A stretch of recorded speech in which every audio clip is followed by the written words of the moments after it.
Royal Aircraft Factory, B.E.2C. The B.E.2C was the product of Edward Busk's extensive experiments in automatic stability. At a time when this quality was thought to be highly desirable in military aircraft, which were expected to be no more than reconnaissance vehicles in the war whose imminence had yet to be recognized, the B.E.2C was naturally put into production.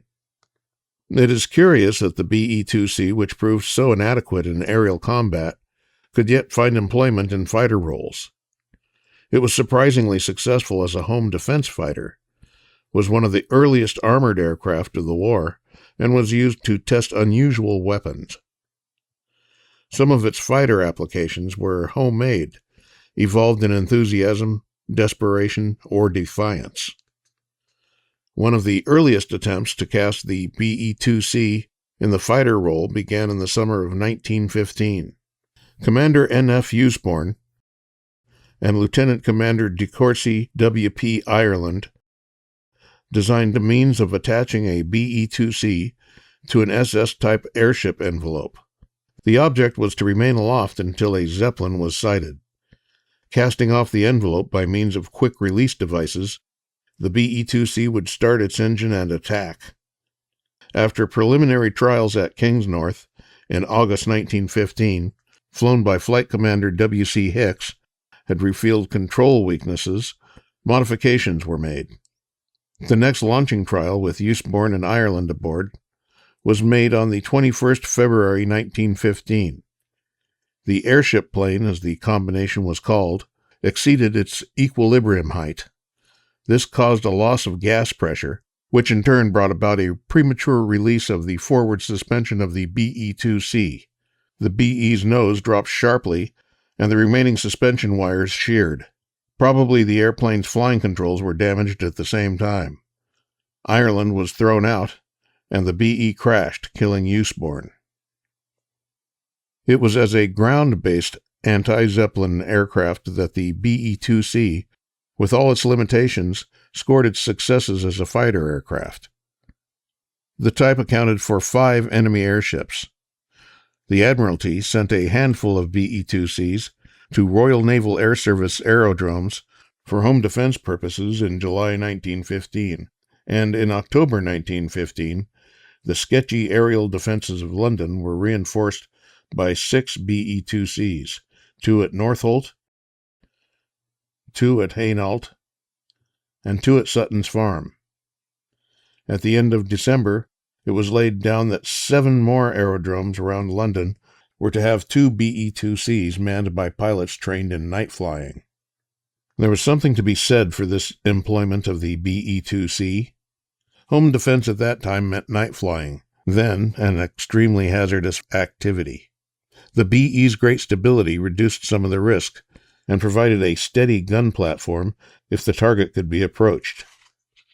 The home defense B.E.2Cs were flown as single-seaters and had the front cockpit fared over.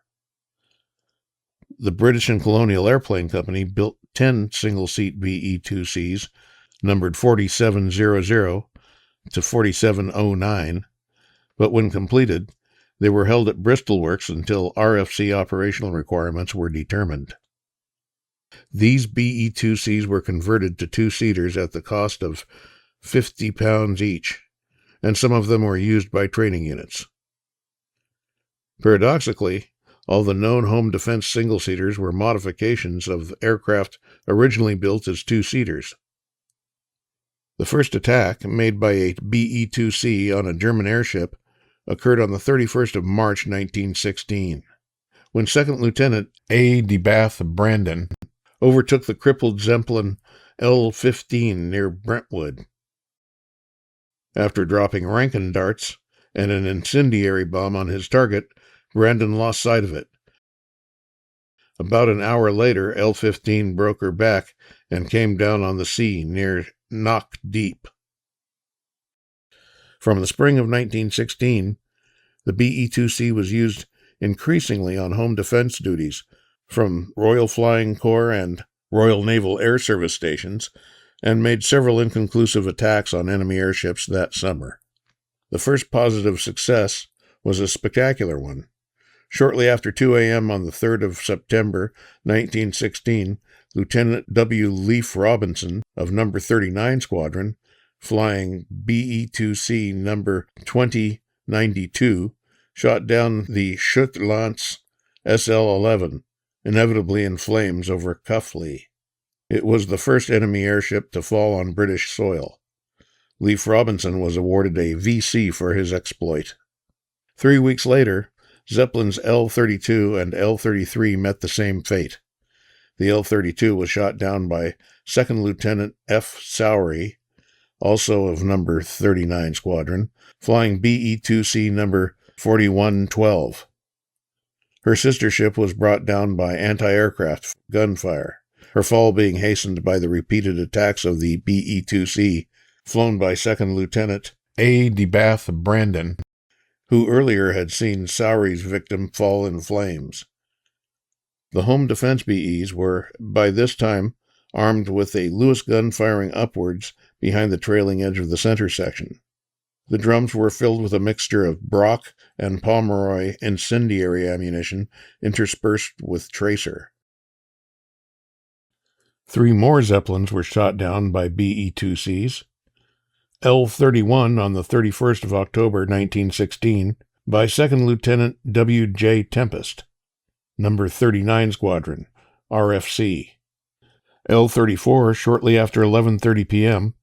on the 27th of November by 2nd Lieutenant I.V. Pyatt, No. 36 Squadron, RFC, and L-21 on the 28th of November by Flight Lieutenant E. Cadbury, Flight Sub-Lieutenant G.W.R. Fain, and Flight Sub-Lieutenant E.L. Pulling of Royal Naval Air Service, Great Yarmouth. The victory was credited primarily to Pulling.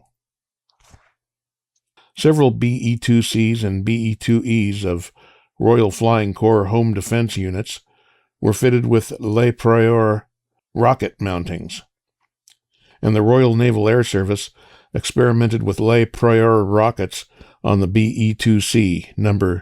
8407, but there is no record of these weapons being used in combat by a BE. The Royal Aircraft Factory was not slow to act on requests from France for armor to protect the aircrew from small arms fire from the ground. Several schemes for fitting armor plate to BE-2A, 2B, and 2C were designed, and it is recorded that, as early as April 1915, a few BE-2Cs had been fitted with an armored seat, presumably for the pilot. The first of these went to No. 6 Squadron in France, and was wrecked on or about the 18th of April 1915, after a very brief career. No. 1687 served with Numbers 2 and 12 Squadrons for 5 months, but no record of any opinion on its armored seat seems to have survived. Probably the pilots and observers preferred to do without the extra weight, for the BE-2's performance was poor enough at any time. As the war intensified, contact patrol and ground attack duties became more and more hazardous.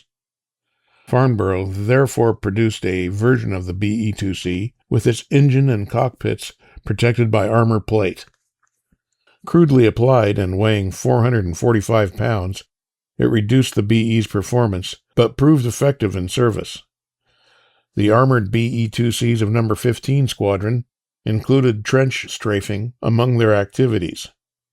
The first armored BE-2C was apparently No. 2028, which was at Farnborough in mid-April 1916. By the end of the first week of October 1916, a further 12 had been recorded. The Fokker menace and the lack of a British gun synchronizing mechanism produced some extraordinary weapons. One that would have delighted Mr. Heath Robinson was the fiery grapnel, a fearsome anchor-like device that was to be dropped on an enemy aircraft from above, entangled firmly in its structure, and then exploded.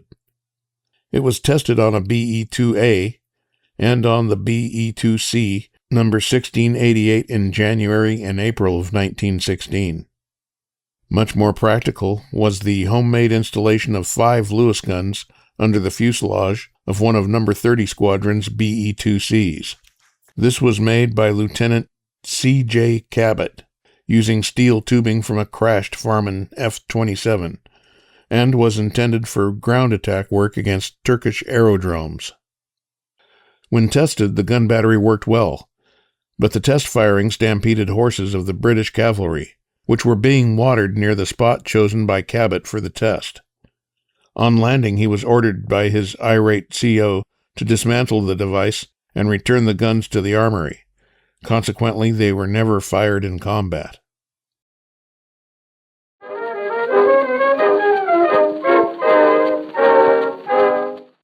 You may have noticed that I didn't really describe this airplane so far. Well, in this book, and I quote, "The B.E.2C developmental history will be related in the appropriate companion volume." Well, there is no companion volume, so I'm going to have to add this addendum. The B.E. in B.E.2C stands for Baleario Experimental. The original B.E.2 appeared in 1912, and a large number of variants were mass-produced. The B.E.2C arrived in 1914, and 1,216 of this variant were built. The B.E.2C was a 2-bay biplane with unstaggered equal-span wings, a conventional tail unit with separate fin, rudder, tailplane, and elevators. Some single-bay examples were also built. A 70-horsepower Renault 8-cylinder V-type engine powered early production aircraft, but the 90-horsepower Royal Aircraft Factory 1A 8-cylinder V-type soon became standard. Construction of the B.E.2C was of wood throughout, with a fabric covering. Armament normally comprising a single Lewis gun mounted to fire upwards through the wing center section, or in some cases, on the side of the fuselage alongside the cockpit, angled outwards to clear the propeller disc. And here's one more thing I'd like to add. To combat submarine warfare around the island, the Admiralty recognized that airships would be effective at spotting submarines and useful for fleet observations. But at that time, Britain's airship fleet was very small. So they developed the SS, or Submarine Scout, or Sea Scout class of blimps, which were developed in an amazingly short amount of time. In fact, they did it in less than 3 weeks.